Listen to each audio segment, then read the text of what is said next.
This is our second AMA. Are we going to keep calling this an AMA, Ralph? Is that really what this is?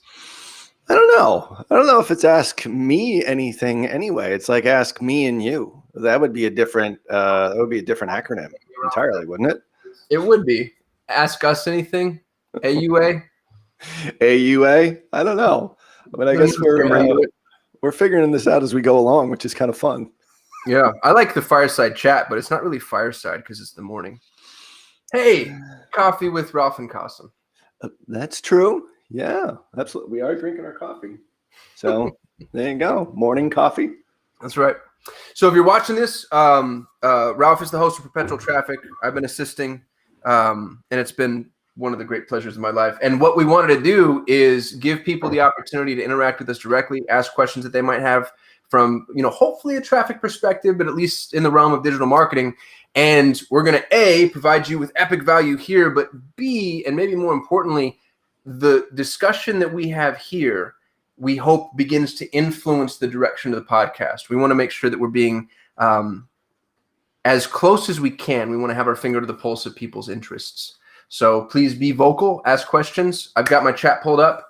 If you're watching on YouTube Live, you're going to be able to chat directly with us. So begin dropping your questions in, and we'll start rattling off our answers. And if we don't know the answer, we'll make it up. It's never stopped us before. So yeah.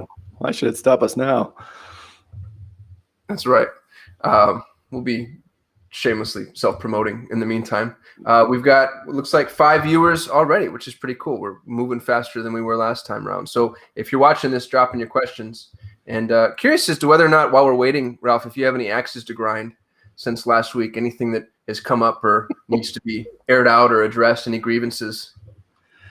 Yeah, I think, for the big news for us is because most of our ad spend is on Facebook, but, we're rapidly growing into some of the other channels as well as, the whole iOS thing. So I don't think anybody really, even the thought leaders per se, like the super technical guys, like I'm not a technical guy. I'm sort of more of a big picture guy. I think you're pretty technical.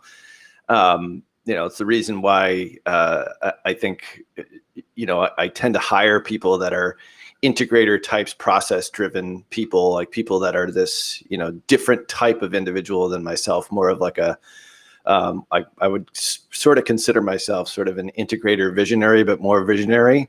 But it's the technical stuff. It's like I've never done website development, I've never done programming, all that sort of stuff. So I rely on other people to understand, what's happening behind the scenes from a technical perspective on this iOS 14 rollout. And now it's pretty much iOS 14.6, iOS 15, which is going to affect the email universe. I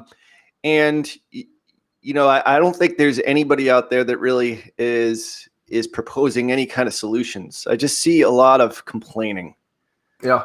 And it's like a lot of bitching. And I guess that is to be expected. And it's the reason why, people stop when they're driving, 60, 70 miles an hour to, slow down and watch a car crash on the other side of the highway. It's like it's human nature to be drawn towards like negativity and horror. And that's why the news is primarily negative, and it doesn't start off with like the pictures of cats and the the newly the new baby panda at the zoo, like end with that, you know what I mean? So I think it's human nature for people to kind of freak out about this because they've been so spoiled for such a long period of time, myself included. I mean, I've been totally spoiled. Like, why did we shift to mostly Facebook ads in 2012, 2013? Because the tracking is so damn good. People-based tracking was a big deal. It was sort of, we're not relying upon cookies per se anymore. It's like it's people are on their devices and they're going from laptop to iPad to iPhone, and it's seamless because you're all inside the app itself. And that tracking and that conversion, algorithm, it's been fantastic. I mean, Facebook is a tremendous ad platform. Well, now things have changed.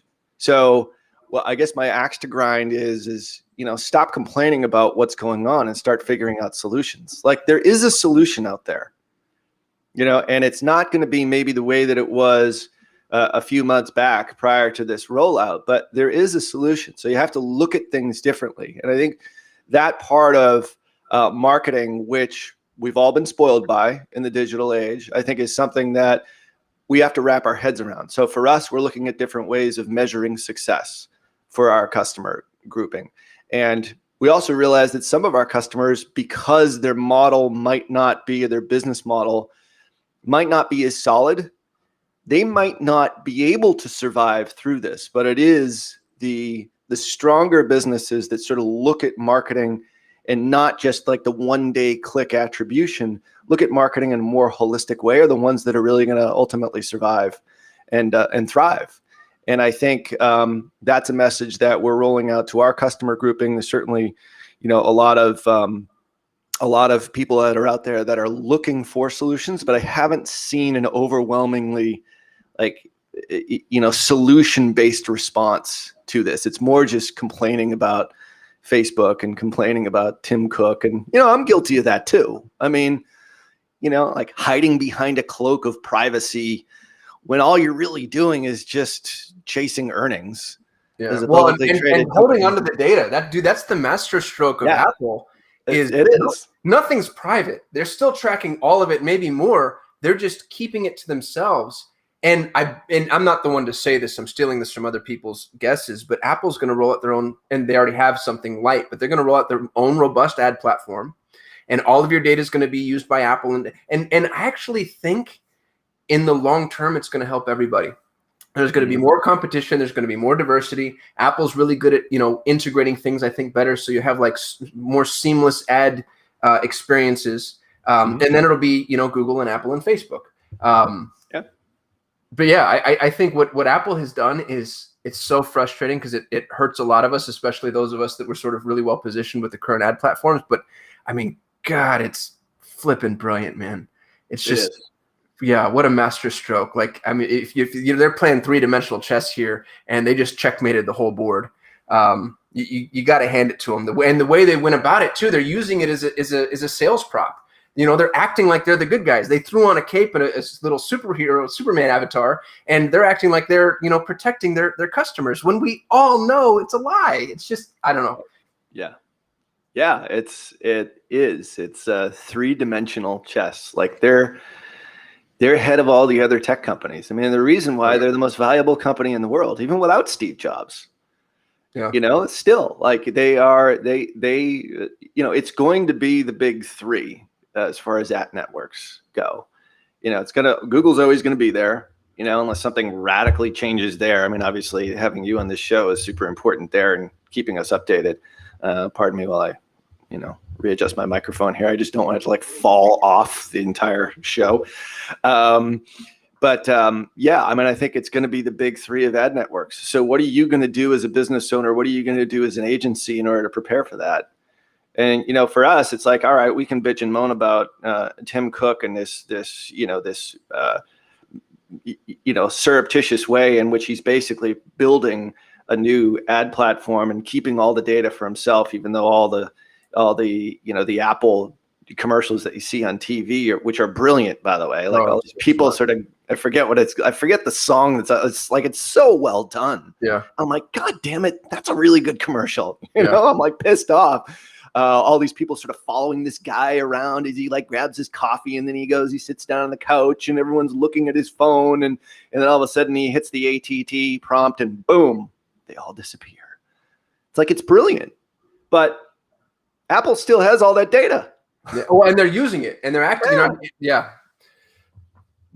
It's funny because what they've done is they've taken themselves, there's the cesspool of evil advertisers that are tracking you, and they've taken themselves out of that cesspool and they've positioned themselves on this pedestal as the grand overseer, like this magnanimous sort of deetic entity that's protecting you from all the rest of them. And it's very big brothery because it's like, oh, well, don't worry about us. Like, we're the ones taking care of you. And the information notice that Apple doesn't ask for permission for its own apps. You know what I mean? You're never going to see a prompt saying, hey, do you want us to track you or not to track you? That's a really good point. Again, brilliant. Oh my God, it's so funny. Yeah, I mean, I've opened up the podcast app 30 times in the last 3 weeks. No prompt. Yep. Nope, nothing. Yeah. But, nor will that ever be. But I just opened Yelp the other day, and it's like, here you go. Like, you want Yelp to track your blah, blah, blah. Like, I'm like, really? Yeah. And of course I say yes. I want them to track me. I love tracking. It makes my life easier. It's what I exchange my personal information for convenience. Like, I want ways to know where I am so I can, like, I have to drive up to Boston later today, and I want to know the best time for me to go. Right. That's convenience. Are they tracking? Like, they know I'm going to go because I've planned my trip. Like, that sort of stuff, like, that is technology being used in a good way. Now, can they sell me more ads? Or, it's not like I'm giving them my checking account number or my social security number. You know what I mean? Like, this is not like data breach shit. I mean, this is like, they know that I have an apartment in Brookline, that I live in Sagamore Beach. Well, big deal. Like, who doesn't? Right. You know what I mean? So I look at, that, and we talked about this way back on the podcast when the whole Cambridge Analytica scandal came out, which really is sort of it's just bad PR for Facebook. But in essence, you give up a certain amount of your privacy for convenience. And that privacy is not privacy like it's diabolical, meaning, like, they don't know, like I said, they don't know my checking account numbers. They don't know my credit card numbers. I mean, but Apple does. Oh, you know what I mean? Yeah. That's the funny thing is right now, all of us everybody's bailing out. What's the good analogy for this, Ralph? Maybe you can help me. Your privacy is 100% compromised all of the time. Google specifically, think about Google Analytics is on 99% of all front-facing websites. Google knows this is going to get really uncomfortable, okay? Google knows who's HIV positive, who's planning to get divorced from their spouse, who's in Alcoholics Anonymous. Google knows all the things about you. Google knows what kind of porn you watch. And all of us are like, well, I don't want this app to track me. And it's like, you were out there. If you were hooked into the internet, that's the way the internet works. And by the way, this whole third-party cookie loss thing, the thing that's funny about cookies is cookies are the least effective way of tracking people, especially with fingerprinting. And guess what? Google can't stop. Google's terms of service says, hey, please don't use fingerprinting. And the reason they say that is because they know there's no way for us to be able to inhibit this. They're going to be able to use all the different technological signals available in what has to happen for a transition of information, and people are going to be able to track you regardless. So now I'm not saying that's a good thing. I don't think it is, actually. I think that privacy can be important. But what I am saying is this is a sock puppet, scarecrow, BS play that they're using to their own advantage. So if we want to talk privacy, then you have to get down to brass tacks and talk like, antitrust, congressional hearing type, which I also don't think is going to be very effective. But what these little networks are doing now, it's a pissing match between each other, and they're using us as pawns on the board. Sure. Absolutely. Yeah. I mean, yeah. I mean, if you look at you said this before, I mean, the amount of data that Google has, like, Google is integrated into everyone's life. Dude, Google knows what my kids look like. I pull up my phone in the morning. I've got two little boys. I've got Sammy and Ronan. And Google will say, hey, do you want to see pictures of Ronan from 2 years ago? And from the time he was born until now, it not only knows what he looks like, but like an infant looks different than a toddler. You know what I mean? Right. And so it means it knows who are we hanging out with. It knows all my tax information is in Google Drive. It knows what I make. It's unreal the amount of data that Google has. And maybe I should just keep my mouth shut because I'm the Google Ads guy and I don't want to go pissing in my pond here. But it's already, they're already taking away like cookies and everything else. So, which we haven't really even talked about, like the Chrome changes coming in 2022 and all that. But I do want to get to that because I think that's actually really important. It's something that has sort of been lost in this whole iOS 14 and then iOS 15 kind of thing is the impact on Google and what's going to happen as well and how that might change advertisers' lives even more. But like, to your point, I mean, Google is a part of our lives at this point. So you exchange that very personal information that, unless there's a diabolical or a horrific intent on all the data that they have, it still is something that makes our lives easier. Like, why do you store your tax documents in Google Drive, which I do as well? Right. I mean, I hadn't really actually thought of that, but of course it's all readable. Right. Like, I'm sure that I've signed off somewhere in my Google terms of service that it's okay for them to look at that. I hereby bequeath my soul and my firstborn, et cetera, et cetera. Yeah, pretty much. So, but where else am I going to store? Would I rather have it stored in paper on my desk, or where else would I put it? Would I keep it on my laptop? I guess I probably would, but there's so much data that you aggregate on a daily basis. It's like, I have a 1 terabyte MacBook Pro. Like, how much more terabytes of data would I actually need to store that locally and make me feel secure until my laptop breaks and then I lose it all? Right. So I'm exchanging that privacy of Google knowing what I made in 2018 for security and for convenience, and it makes my life easier. So I'm willing to have that trade-off. I've bared my soul to the digital gods and said, yes, I will give up this privacy, or this halo of privacy, as long as you don't use it in a bad way and try and I don't know, steal my identity or all those other sorts of things like that, which would be really a bad outcome. Like, that would be like the worst outcome. Like, from a privacy perspective, somebody steals your, and I've had friends that have had that happen. It sucks. Yeah. But the point is like, you're taking that chance. Like, that could happen. Like, Google could have a data breach and they could know everything about Qasem Muslim. Well, I mean, 2013, Yahoo lost, I forget the number. I think it was like 3 million user data, like 3 million users in all of their data, everything. And this was back when Yahoo, it wasn't at their peak necessarily, but they were, one of the paragons of excellence. So it can happen, and we've been there. And that's, it's a balance of risks. I don't know what the right answer is, but I definitely don't think what's going on right now has anything to do with protecting people's privacy. I think it's posturing, and you get all these companies that just realize like, oh, we're going to go build a moat and Alamo the hell up and keep our data in these silos. And it's brilliant. There's value to them in doing that. Yeah, for sure. And I think, we are being invaded in the private Tier 11 studios here because we're doing some video filming and we need B-roll. So anyway, if somebody sees like a shadowy figure behind me, it's just my in-house video guy who happens to be my son. So anyway, there he is. Such a handsome lad. Looks just like his mom. Guy. What's that? So I need an in-house video guy. I'm going to go tell him. Well, hey, you got what, 2 kids? So you're on your way.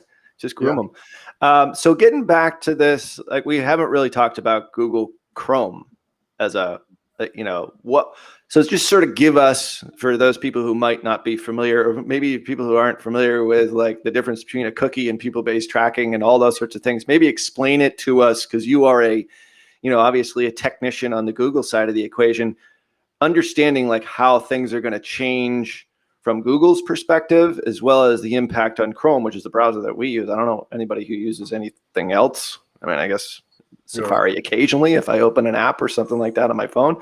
So give us sort of an idea as to what's coming down the line and what your view of it is. Google's rolling out something called FLoC, F-L-O-C. This is federated learning of cohorts. It's also brilliant. They're doing exactly what Apple did in they're making themselves the regulatory body that is governing privacy, which is a genius move. It's a genius move because instead of everybody, looking at Google and saying, how are we going to guard our privacy from Google? Google stepped up and said, hey, we're going to guard your privacy for you, which allows Google to continue to collect all of this data. Google has 70 million demographic and psychographic profiling factors on every single human on the planet. And what's interesting is, even if you say, well, I don't use, for instance, Gmail is... That was, by the way, that was 70 million, not 7 million. I know you talk fast sometimes. That's 70 million. Anyway. 70 million, 70 million demographic and psychographic profiling factors. And the example that I like to offer is, everybody thinks like, oh, Google's a search engine. Google's not just a search engine. Google's also YouTube, the second largest search engine on the planet, the largest video repository in existence. Google is all the Google apps. So Google Drives, Google Photos, Google Sheets, Google Docs, anything you're loading up into those Google apps, Google is collecting and using in order to determine who you are. Google is Gmail, which is the #1 free email provider in the world. And even if you don't use Gmail, you communicate with people that use Gmail. Google knows your personal semantic architecture. It knows the adjectives that appeal, the adverbs that appeal. It can tell your level of education, roughly speaking, based off of the way that you write. And it's reading actively all of the emails that you send and receive. You were talking about terms and service earlier. When you sign up for Gmail, you agree to allow Google to read your email. I've had some really weird experiences personally. I emailed somebody about a nonprofit attorney, and the very next day I'm getting YouTube ads for nonprofit attorneys, and the only mention was in this one email at one point. But I mean, it's that granular. So you take all of this information that Google has. What they're terrified of, Google's run by lawyers. And when you're there, when you discuss, like with partner managers or agency managers or whatever, you can tell like everything just gets down to legalese. They're terrified of the antitrust discussion because there's no question that Google's a monopoly. Like you couldn't, it's 100%. An indefensible position. And so they need to avoid that at all costs, which is why they're taking proactive measures. So bringing us back to Flock. Flock is federated learning of cohorts. And what they're doing is they're taking away the one-to-one association that advertisers currently have with the people that visit their website. So right now, and in days past, Ralph comes to my website. I can see the day that you came, the time that you came, all the pages that you visit, all the actions that you took, and I get to track you kind of in perpetuity throughout the interwebs and on my site. What Google's doing is taking Ralph out of my visibility, out of my view, putting you into a cohort. So think of it as a cloud of thousands of people, up to close to 10,000 people, depending on the size of the cohort. And a cohort is, just for our non-mathematical people, it's a group of people that Google has decided based on their browsing history have similar interests. So they might say, like Ralph likes yachting. He went to Boston recently. He's married with 2 kids. He's, blah, blah, blah, blah, blah, blah, blah. He's here socioeconomically. He's here politically. He does this for a living. And so a cohort is based off of your existing searches as well as your demographics.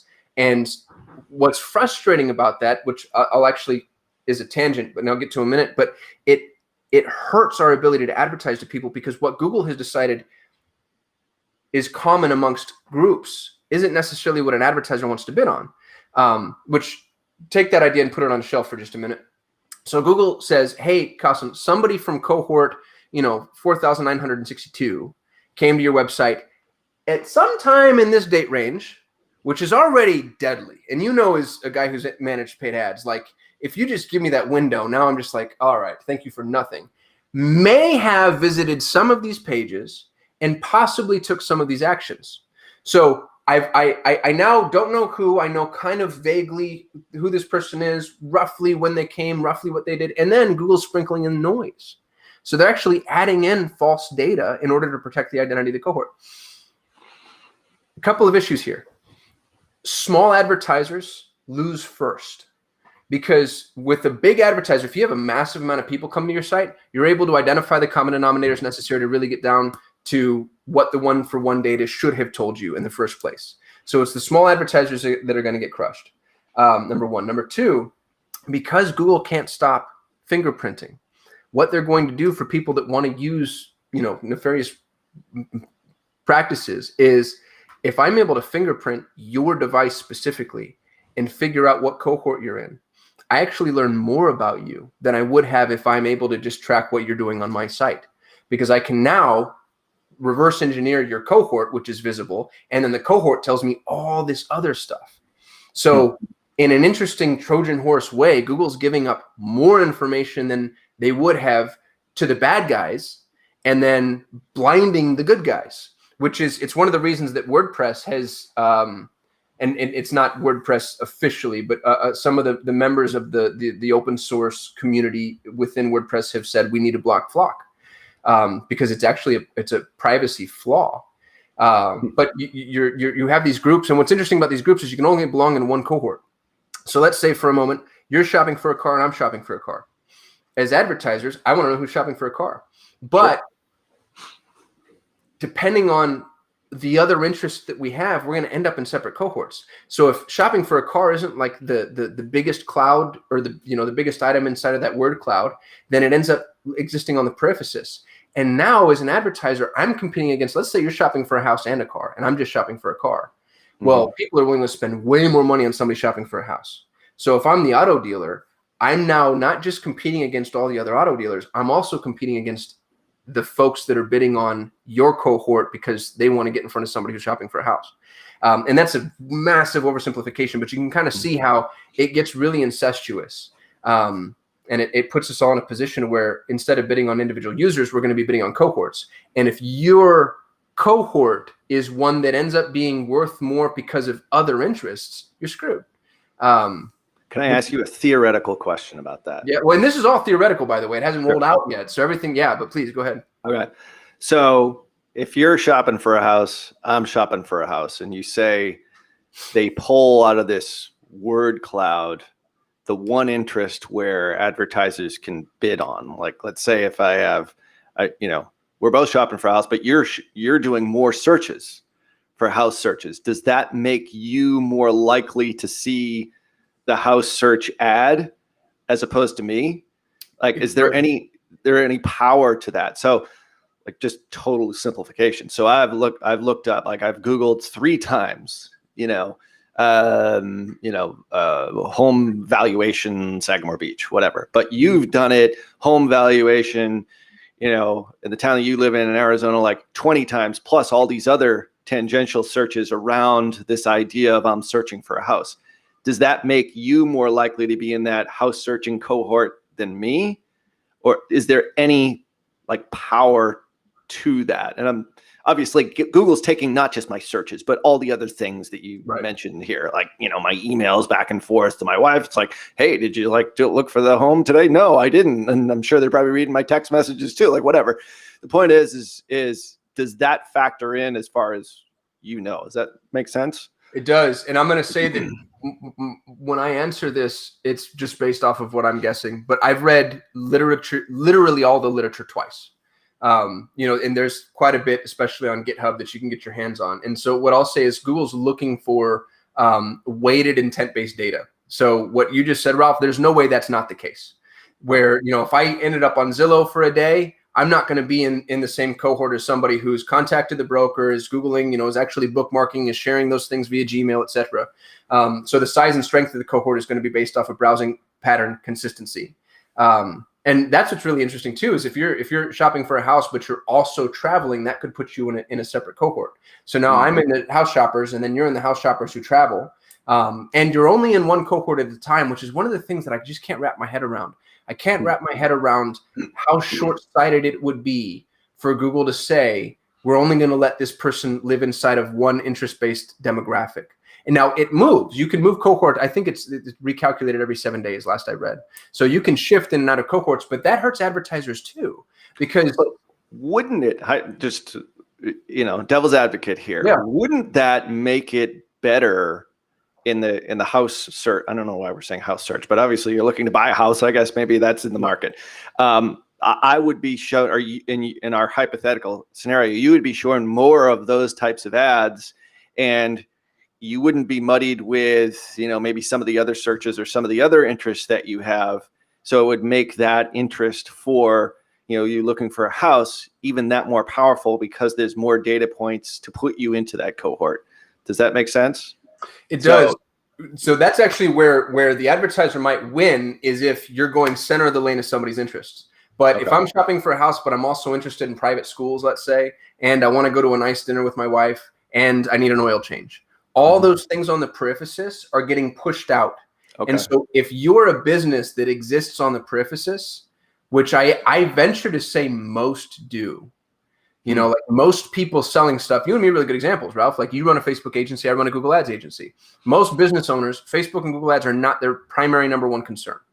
So because we exist on the periphrasis of their interest, the primary number one concern is always going to be, it's probably like 5 to 10 categories. I bet you it's like finance, hiring, HR, whatever. Like we could whiteboard this really, really easily. And because we exist on the periphrasis, we're going to pay more. We're going to have far less visibility, and people are going to be sneaking in and out of cohorts, because you might always be interested in Facebook ads, but you just hired your CFO, so you're no longer interested in that. Now you're moving into the HR cohort. And so you as the guy who wants to find somebody interested in Facebook, you're sitting there chasing these, it's like whack-a-mole. And all of this might be, man, that I'm just not smart enough to wrap my head around it. Like, it might be that Google really is just this $1 trillion freaking brilliant AI engine, and it's solved all the problems, and I'm just dumb little Qasim sitting here, and I just cannot fathom how it is that they've been able to remove one-to-one data association and still deliver results, which I hope that's the case.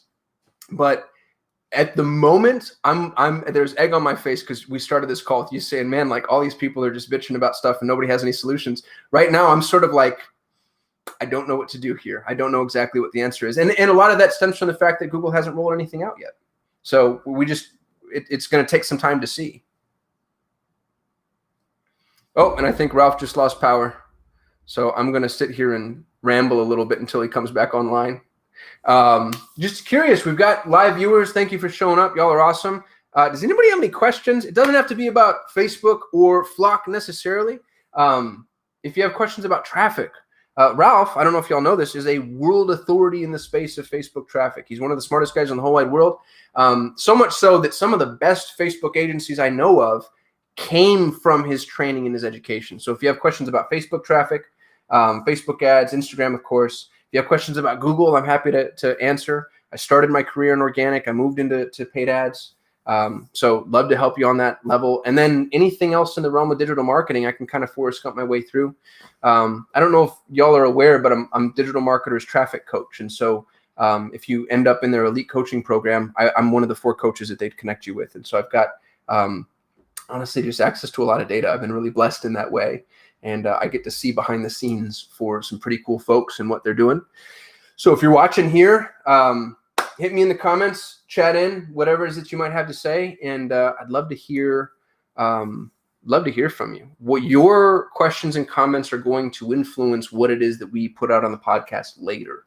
So this ends up being a really kind of fun, synergistic environment. And, one that I'm hopeful is beneficial to all. The other thing that I'll say while I'm waiting for people to chat in and save me is we're running this really cool promotion on Perpetual Traffic where we're going to build a product live. And what we wanted to do is kind of put our money where our mouth is, because so many of the questions that we get are just, kind of like the how-tos behind business. And so we're going to ideate, create a product. It'll probably be something digital. Do that on the podcast. Create all of the sales collateral, sort of with people watching, so to speak, and then run the marketing campaign and do the sales deal, just to show people the way that we'd approach stuff. And what's interesting about that is there's no guarantee that it works, which will be kind of fun to see too. Y'all get to see us potentially fall flat on our face. Hopefully that doesn't happen, but it wouldn't bother me if it did, because that's par for the course, right? Some things work, some things don't. Justin said, love this live stream. Given the iOS privacy issues, has there been any consideration of shifting away from the conversion objective for ads and do a brand awareness traffic objective instead? Dude, I think what a brilliant question. I think the answer is absolutely yes. I was in a group chat with Ryan Dice, and when the iOS update was fully fleshed out and everybody was like, oh my goodness, the sky is falling. We're all running around playing Chicken Little. And it's just a bunch of comments going back and forth, like, what are the impacts? What do you think is going to happen? And everybody's, trying to be the smartest guy in the room. And, you've got like 2,000 word pontification. And Ryan jumps in and just says, may the best copywriter win. And it was so poignant and so just right on the money, because really what Ryan was saying was we have to go back to the basics and the fundamentals. And it's who can deliver the best and most compelling message. Who can offer up the best value proposition? Who's going to be able to articulate, the value shift between the before and the after to their avatar? So to the point that you're making, Justin, I think that becomes the new normal. I think that we've been spoiled. Ralph said it earlier, and I'll say it again. We've been spoiled for years in our ability to get so granular with our targeting that we've been lazy with our branding and our messaging. And we've got to go back. And the data nerds like me, I'm a data-driven marketer. I'm not a creative. The data nerds are going to suffer because we're the ones that have been cheating. And the folks that are willing to put in the time, effort, and energy to help intrinsically qualify prospects based on the fact that they're just engaging with your ads at all, those are the ones that are going to be, I think, that are going to win out. So there's a huge opportunity here, y'all. Anytime there's a massive shift like this, there's an opportunity. And I think the opportunity is going to be, it's going to be in the hands of the people that don't mind spending into the ecosystem to learn how to make things work. And I'm excited for that. These shakeups they're always helpful and beneficial, I think, to specifically to the end user. Those are the folks that end up having, that benefit from the increased competition. So that was a really good question, Justin. I appreciate you.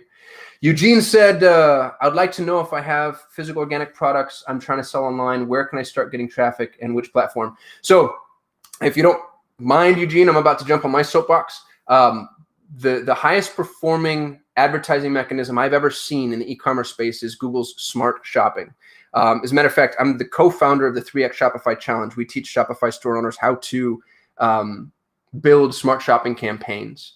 And I got to tell you, man, I've never seen anything produced like Google Smart Shopping. What's cool about Smart Shopping is what Google is doing is it's taking a look at who's already buying from you. So, and that it's traffic agnostic. It doesn't matter where they're coming from. So even if you have, just a handful of sales organically, socially, direct, brand, whatever, Google's looking at who's buying from you.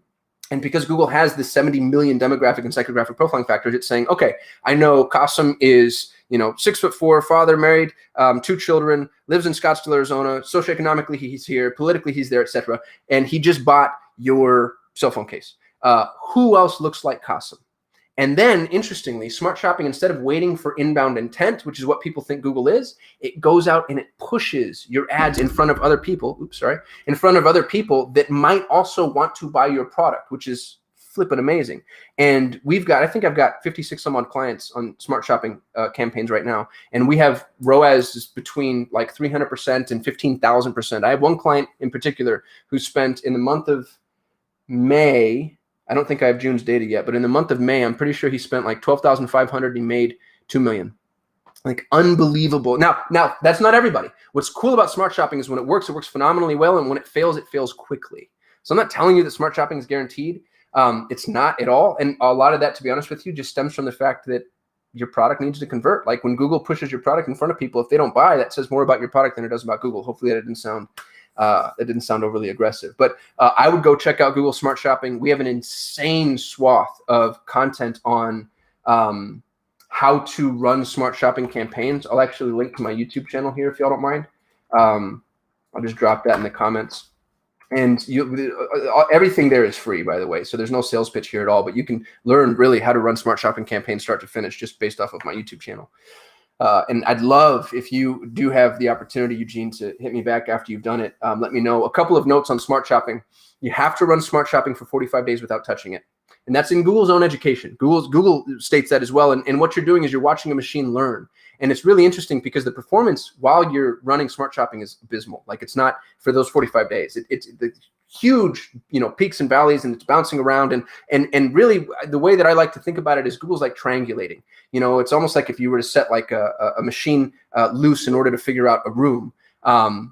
What Smart Shopping ends up doing is it gives you the opportunity to learn, and then after the 45 days, then you get to optimize. So make sure you give it that 45-day period.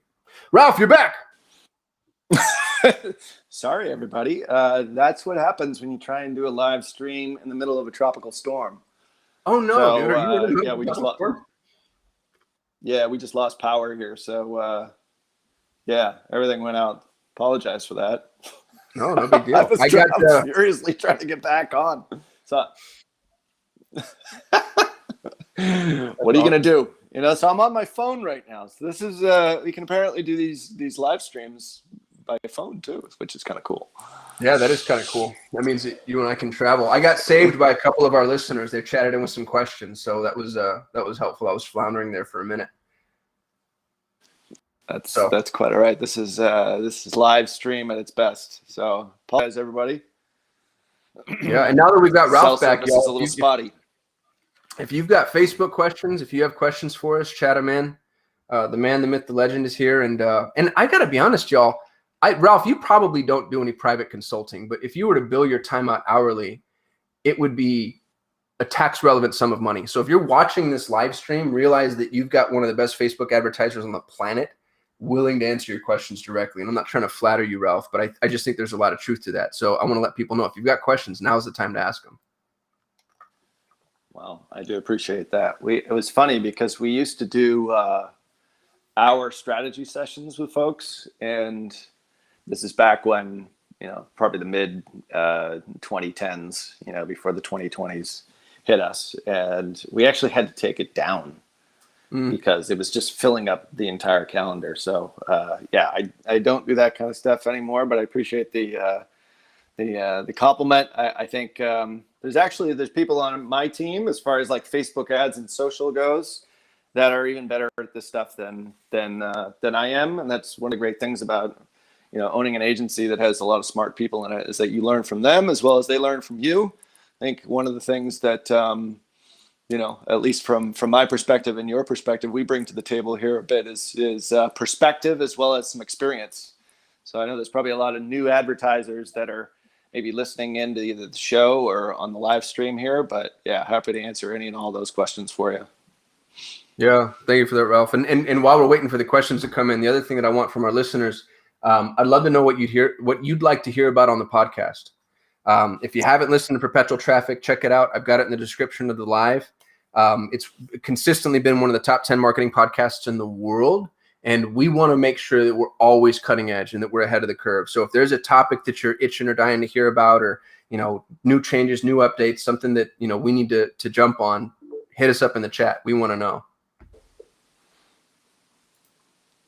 Yeah. There's two of me now. Wait a second. All right. I'm going to exit out of that one. We're getting power back. Nice. Isn't it fun? Dude, I think we dealt with that shift pretty seamlessly. Oh, we've got a question from Justin. Justin says, thoughts on shifting away from the original prospecting and remarketing breakdown and using blended, or what I understand are called acquisition audiences.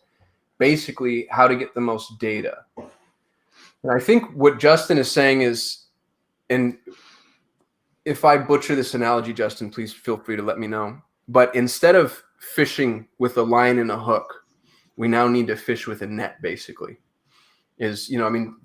Facebook used to allow kind of that granular, like, I have my bait for this specific customer, and I'm going to go and I'm going to drop my lure in and I'm going to get them. And now what we need to do is throw the net in. And when you throw the net in, you're going to get a whole bunch of stuff. And not all of it is what you want, right? There's going to be some sea shells and lobsters in there, to just butcher this analogy and take it way too far. And then you filter out. You intrinsically qualify people according to how far down your funnel they're willing to go, which, by the way, is that's like old school marketing. You know what I mean? That's what we used to have to do before Facebook spoiled everybody with data. So this isn't new territory. We're actually taking a step backwards. It just means we have to rely on old tried and true principles. People got to go break open their Dan Kennedy books and go back to the direct mail long form letter response and figure out how to repurpose that into the digital world. What do you think, Ralph?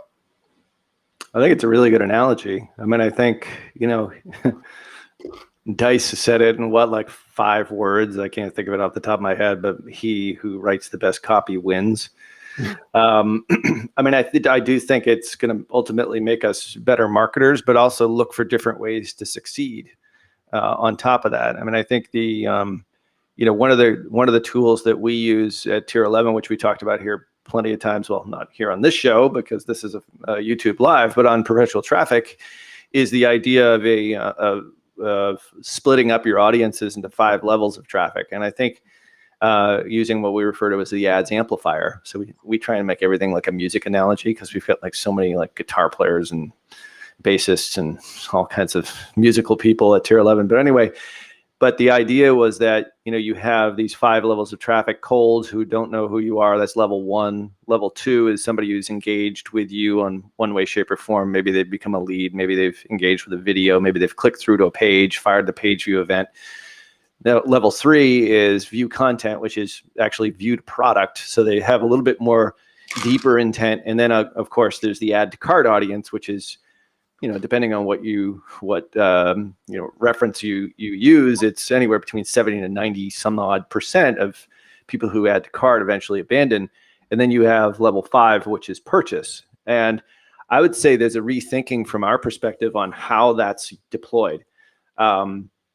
And what we say and how we sort of separate out all that traffic is, exactly to the question from Justin is like, do you alter your messaging so that it's absolutely precise and you're excluding your level 3 audiences from your level 2 audiences and all that, and your level 1s no longer have your website custom audiences in there because you just want to target just people who don't know who you are?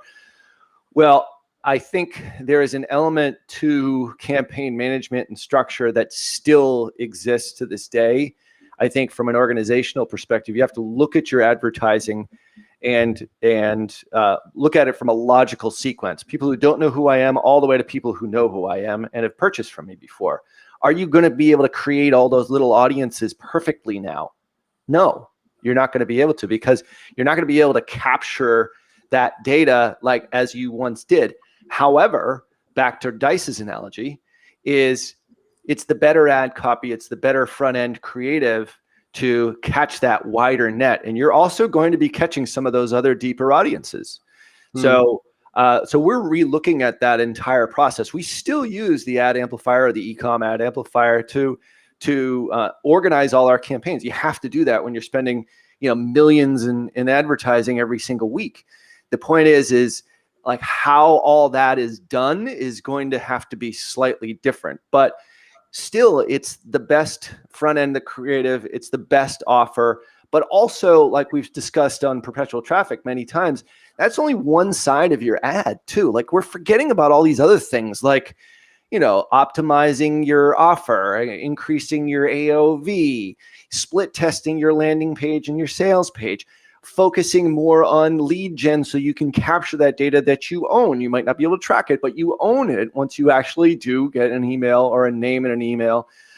Using engagement audiences or on-platform audiences as your seed audiences for some of your lookalikes, like creating really compelling video content so that you can creating instant experiences or Canvas. I still refer to it as instant experience. So the point is like you have to rethink your marketing, but still it's going to have to force you to hone that front end skill. Still, it all starts with, the effectiveness of advertising is getting the attention, grabbing that attention. That's the reason why AIDA starts with attention, right? So you still have to start with that. So going back to like rereading your Dan Kennedy books at this point, sharpening those skills, because I think as marketers, and I've actually seen this within our agency, we've become lazy as marketers and we've relied on the algorithm, relied on maybe a nice thing like the ad amplifier to be able to structure campaigns. And we've forgotten what we are still at the essence of effectiveness for advertising is writing a great ad, writing compelling copy, creating compelling video content, even on an iPhone. Same sort of thing for you guys in your Google agency. It's like, we run a lot of Google ads now. We've shifted away. Like, how have we changed? Well, we have changed. We're a Facebook ad agent. Well, that's what we're known for. We're known as a Facebook ad agency. We do a lot more than that. More of our spend now is on Google than it was on Facebook. Like, look at that. I mean, so here we are as a Facebook agency, and we spend the majority of our advertising dollars not on Facebook. I don't think I've ever revealed that on either the show or here. The point is like we're looking at everything differently. So that is, I think, is sort of a longer answer to the question here, but it's a relevant one because now you're creating a solution. You're like, all right, well, I can't create my level 2, level 3, level 4 audiences like I did before. And maybe some of those are mixed into my cold traffic audiences, but what can I do on my front end ads that will make them even more effective? What can I do after the click to increase my conversion? Still the same thing applies. If you can double your conversion rate on your page once they click, you're going to lower your cost per acquisition, and you're probably going to double your return on ad spend or your, marketing efficiency ratio, depending on which metric you're actually sort of using. So it's like, I think going back to that, and that's certainly something that, we at Perpetual Traffic will be doing, over the course of the next couple of months, is enhancing those skills and thinking about things other than just the ad itself. And I think marketers in general have become too reliant on that. And I think it's, in a lot of cases, maybe even stifled some innovation. And some of that innovation that might have been very useful and helpful in the age of, iOS 14. So was that a long rant, Kasim, or just because I was, disconnected for 10 minutes, I felt like I should talk? That was brilliant. I think, we talked earlier about like snippets and short form. We should just carve that out and drop that on somebody, because I think that was super sharp. You actually answered our next question too. Eugene said, I've run Facebook ads from 2017 to 2020, and I'm now lost. Going back to the basics, how do you get a winning ad? Trying to either acquire leads or website visits. I've been on the platform for a bit and I just seem lost. So I feel like a lot of that was addressed, but I wanted to make sure, Eugene, you don't feel ignored. And Ralph, if there's anything you'd want to add to, based on what Eugene is asking here. Yeah, I mean, one of the questions that I would have is if you've done everything that Facebook has recommended with regard to, the conversions API integration and looking at Events Manager and utilizing some of the things I think we talked about last week here, maybe it was this past week's show, but and actually trying to capture some of that data that's now being modeled in a 7-day click inside Events Manager and getting signals that way. Now, it's not as good as it was prior. So I definitely can see, how Eugene would feel lost there to a certain degree. But I think that's the first step in being able to state, okay, I am actually getting some leads in here. I might not see it in Ads Manager, but I can look at Events Manager and actually get some positive feedback as to what's happening inside the Ads Manager account, which is something that we're doing. If you haven't done your Conversions API integration, I would recommend that you do it and prioritize your domains and either hire a dev person if you don't know how to do it, or do it on your own. There's lots of good YouTube videos on how to do that, and that's certainly something that we've done. I do think that rethinking to a certain degree the data that you can own, like I said before, lead gen, the customers that we're seeing continuing to expand and grow are the ones that capture their own data and capture those registrations to a webinar, capture the leads as the top part of their funnel. And I think looking at different ways in which you can engage with customers, more engaging video. Video is still like video engagement. That's on platform. Those are audiences that you can create, has nothing to do with iOS. And you can use those as ways in which to, gather audiences as well as engage people at the top of the funnel. So, I think it's all those things together. If you're not seeing any data inside Ads Manager, we're seeing, plenty of data. We're just missing a fair amount, but a lot of it is showing back up over in Events Manager. So this is where it's challenging for the smaller advertiser. Really, Kasim, I think this is, back to Facebook's point, is that, does this help the little guy or hurt the little guy? I think it hurts the little guy more than the bigger or medium-sized guy or gal, that is. And I think it's a challenge that we're all facing right now. Yeah, I think, I said this about Flock with Google, but I think the same is true for Facebook. These changes are going to give rise to a middle layer, an intermediary layer. It's the kind of like data farms, but for lead aggregators. So, back in the day, a plumber standalone could win on Google Ads. That's not going to be true any longer. And if you take every individual plumber in the United States, what's going to end up happening is you're going to get like some, directory network type, whatever organization for plumbers that can run ads and then take, on an individual geographic scale, there's not enough data to optimize that ads. But if I've got one plumber in every MSA, then now all of a sudden I can be more successful. And I think the same is going to be true on Facebook.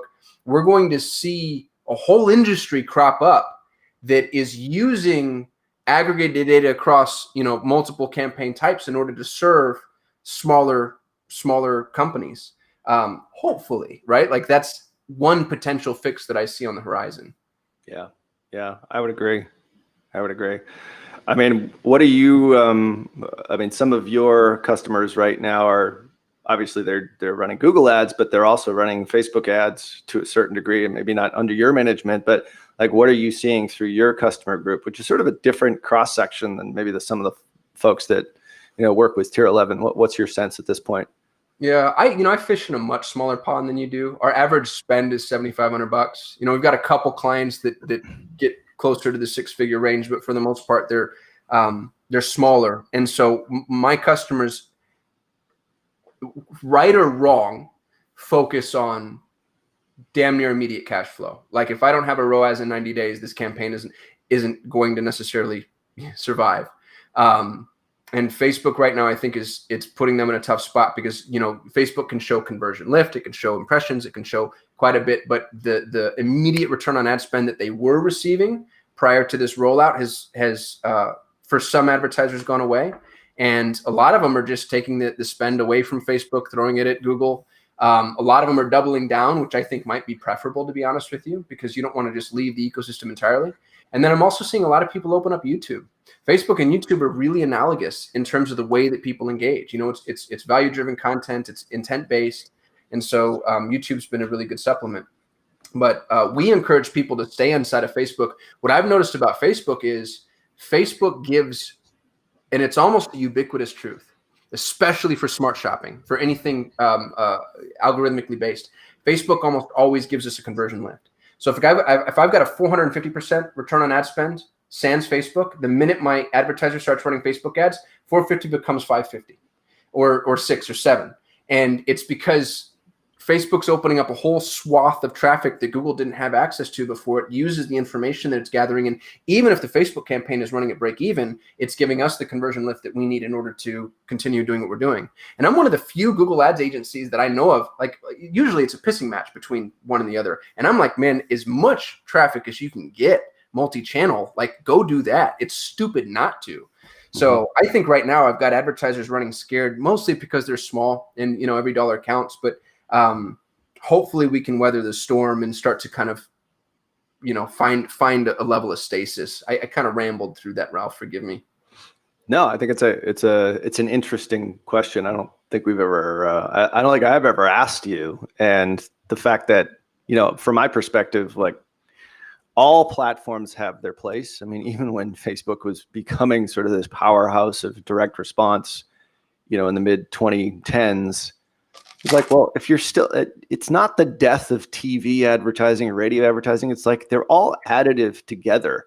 Right. And I think it's you as a Google agency recognize that fact. And I think, I think people are coming back to that idea right now because it's not a single platform. It's not a single platform that you can just explode your business on, because you might not be able to go from $10 a day to $1,000 a day because you don't have the visibility as of right now, as of this recording. I do think that is going to change with some of this modeling stuff that's coming down the line. But the point is you have to start looking at your advertising overall as this, this overall media spend, them all working together. And I think you've got the right viewpoint on that. The question always becomes how much do you spend then? Like you say, right. Well, if I've got, 550% return here, and then I add, I don't know, $100 a day to Facebook, and then I get 650, what was your guideline if you have one of your advertisers or one of your customers who's doing Google with you? They're like, well, what can I do on Facebook to enhance what we're doing here? What would your recommendation be? Is there any sort of metric that you use or benchmark or any of that? Yeah, so it's self-serving because I am a Google Ads agency, but my soft opinion is you want to focus on one advertising network first, to the exclusion of all others, which I realize is in direct contradiction to what I just said, but that's just how you start. So run Google standalone, and the reason you want to do that is because we have an attribution problem. If you run, Google and Facebook and Twitter and whatever, let's say you make one sale, because it takes 31 touch points to make a sale, and we're running campaigns across all networks, every single network is going to say, oh, that was us. And now I don't know, especially because session IDs break all the time. So I don't know from an acquisition standpoint where this customer actually came from, which ad triggered the conversion, et cetera, et cetera. So I like to start clean, say run Google first, see how deep that well goes. And then we're able to get, 400% ROAS on Google, and we're having, we found the plateau, we can't scale much further. And then I say, all right, now let's go open up our subsequent channel. And then we open up Facebook. And if Google goes from 400% to 500% ROAS, I realize that correlations and causation, and it could be cyclical market change in the time, whatever. But I'm pretty comfortable saying, all right, I think that conversion lift is due to Facebook. And then you get to kind of see how Google and Facebook interact with each other. So I like taking things sequentially, probably because I'm not smart enough to do it any other way. The minute you have a multivariate problem, it becomes, you don't have anywhere to stand. So at least if we started with Google standalone, then we know what the baseline was. If the advertiser is already running a network, which happens often for our new customers, then I just say, okay, don't change anything. Keep doing what you're doing. Don't change anything. And now I'm going to go see what Google can produce inside of this stable ecosystem that you already have. And then maybe we'll boost this spend on Facebook, or we'll, whatever, try to optimize around. But I like getting my baseline first and then optimizing around it. Yeah. I mean, we look at things similarly, but from a different perspective. We tend to want to start everything on Facebook. So just because that's it's the 4 billion monthly active users that they're there. I mean, obviously things have changed significantly in the last month or two, but like once you gain traction, and then all of a sudden it's like, all right, well, figure this out first. If we can convert there, at least engage audiences, get people interested in what it is that you have to say, or what your product is, your service, some of your content, then move forward to other platforms with, and all those platforms, with the exception of Google, are all having this challenge right now. So it's, you're going to have to take a step back and look at things far more holistically, but I wouldn't bite off more than you can chew and just start going after all the channels all at once. Start in one spot and then move outward from there. And I think that's always a good strategy, especially when it comes to paid media. Yeah. We just hit the hour. How do you feel? Well, aside from our little hurricane interruption, I don't think it's a hurricane yet. It's more of a tropical storm. Yeah, this was fun. I feel as far as excuses go, like a tropical storm is a pretty good one. I think people are pretty forgiving. The house is shaking a little bit right now. Yeah. You can sort of see like the big red dot. It's like right over our area right now. So I was like, I wonder if this is going to work today. But I'm like, yeah, I'm sure my cell phone, I can call back in on that. And that was down too. So anyway, thanks for, holding on there for 10 minutes or so while I figured everything out here. Yeah, well, thanks to the viewers that chimed in with questions. Y'all saved me. And y'all, we're going to do this every Friday. So it's every Friday at 8 o'clock Eastern. No, 11 o'clock Eastern. 11 o'clock Eastern. Why can't I do this, Ralph? This is the second time. Yeah, this is like remedial second grade math, and for whatever reason, it escapes me. That's why I have World Time Buddy like on my favorites on my browser. So So we're doing 11 o'clock Eastern, 8 a.m. Pacific, and show up every Friday. Come with your questions. And we're going to use this to help influence the podcast. Make sure you go check out the podcast too, y'all, if you don't mind. I've got a link to the podcast inside the description of this video. So check out the podcast. Drop us some reviews. That I can't tell you how much that helps. And we've had I think, an unfair, mean review recently that I wouldn't mind burying. So if there are some friendlies here that can help us do that, I would be very grateful. But other than that, we'll see y'all next Friday. Ralph, as always, thanks for being so generous with your time. You bet, man. Thanks for having me. Take care, everyone.